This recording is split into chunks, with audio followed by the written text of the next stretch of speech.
I'm going to jump out real quick and show you my load. I thought my load shifted. Not really shifted, but I thought one of the pallets moved. It didn't. And I'll show you what I mean. We're going to look at this load. We're going to take a half-hour break. And we're still about 4 hours out. We're going to get this thing off today. So here's my load. We got a bunch of aluminum tubes, aluminum pipes. Let me go over this real quick because I got to roll. I got layer straps on this thing. So I put as many layer straps on that second layer as I could. I got 2 on that one. Got 1, 2 on that one. I wanted to put 1 here in the center, but there's pipe on the other side. It won't let me get a strap through there. So I got 1 on that one, 1 there, and 1 up on there. And up here, I got 3 over the top and 2 on the bottom. Again, I wanted to put 1 in the center, but there's pipe on the other side that won't allow that. So that's what we got. We are strapped, ready to roll to Minnesota. It says it's only 27,000 pounds and some change. We will see. We will see when we hit the scale. This is the other side of what we got. I got them big pipes up on there. They're just uneven layers of what ends up happening. That's why I couldn't get any more. I couldn't get 1 in the center there. Just the uneven layers. I got 1 on the front there. And then again, that's what we got. Let's rock and roll. So we're over here on 290, I believe, right outside of Chicago, and doing our first load check. We pulled out around 4:30 this morning. We should be up to our delivery between 12 and 1 o'clock. At least that's the plan anyways. We'll see how it works out. It's not too bad out here, cold-wise. It's probably like 35, 40 degrees. Just checking all my straps, checking my tires. Brandon got some shit Donalds. And yeah, here's my load behind me. My aluminum pipes that I got. It's a weird kind of load, the way it's loaded and everything. I'll show you that in a minute. But yeah, I'm getting ready to roll up down the road and get on up to Minnesota. So we are over here in Portage, Wisconsin, doing our second load check. We stopped and did our first load check. What a joke. We went in there as a service plaza right outside of Chicago and got some shit Donalds. It lived up to the name. That was the nastiest bacon, egg, and cheese biscuit I ever had. The hash brown was cold, which I'm not even sure how that happened because it wasn't like they weren't busy and they weren't selling food. So I don't know, they had a bunch of food left over from yesterday they were just throwing out and they were giving them to people. But that was just plain nasty. I ate about half of my bacon, egg, and cheese sandwich.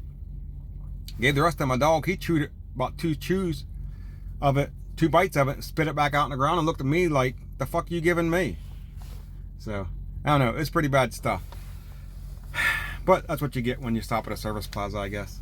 Anyways, I'm gonna jump out real quick and show you my load. I thought my load shifted. Not really shifted, but I thought one of the pallets moved. It didn't. And I'll show you what I mean. We're gonna look at this load. We're gonna take a half-hour break. And we're still about 4 hours out. We're gonna get this thing off today. So we're gonna get over there, be over there around 12 o'clock and get this load off, and then we'll see what goes on there. See if we get another load or not. Let's go look at that load real quick. So this is my load, and you can see the pipes there, how they're uneven, how they're like sticking out. Some are sticking out farther than the other ones, and then the ones up on top are sticking out, and there's one back like that. So this load is uneven all over the place. You come back here to the second pile, it's the same way. You got one sticking way out up here, one sticking back, then one sticking way out, then one sticking back on the back side. Just everything's uneven. So what happened was this pallet right here on top, the second pallet down, the big pallet, you got the small one up on top and then the next one down, and then you got this one. We'll see how that board there, right, well, let me get in the camera, right there is sticking out over, and that board's sticking back. I thought that had slid out, but it didn't. It's kind of up against that board there, so it can't go back any farther. It's kind of loaded crooked. And the reason I know it didn't move was I shot a video clip when I was loading before I even moved the trailer, and I went back and looked at that clip, and you can see on that clip that that backboard's back in and the front board up here is sticking out over. So it didn't move, that's just the way it was loaded. But I thought maybe the load had shifted or something, but it didn't. Not really shifted, just moved. it's just loaded crooked and it's leaning in. That was the same way too, kind of leaning in like that. So this is a really oddball load, I guess you'd call it. And you got all these long ones on the other side that run the whole length of it like that, and then this front bundle up here.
We have made it to our delivery, and I just checked in at the receiving office, and there's one Melton truck ahead of me, so I'm gonna go sit in my truck and wait. When he gets pulled out, I gotta pull over back in where he's at, and then they're gonna live unload me. So we're kind of it's in an industrial park. You see the Melton truck over there? Get ran over by a car. Anyways, that's my truck there. I'm gonna back my truck up, so whenever the other Melton pulls out, I can just pull in and get this thing unloaded, and then we got another load to go pick up.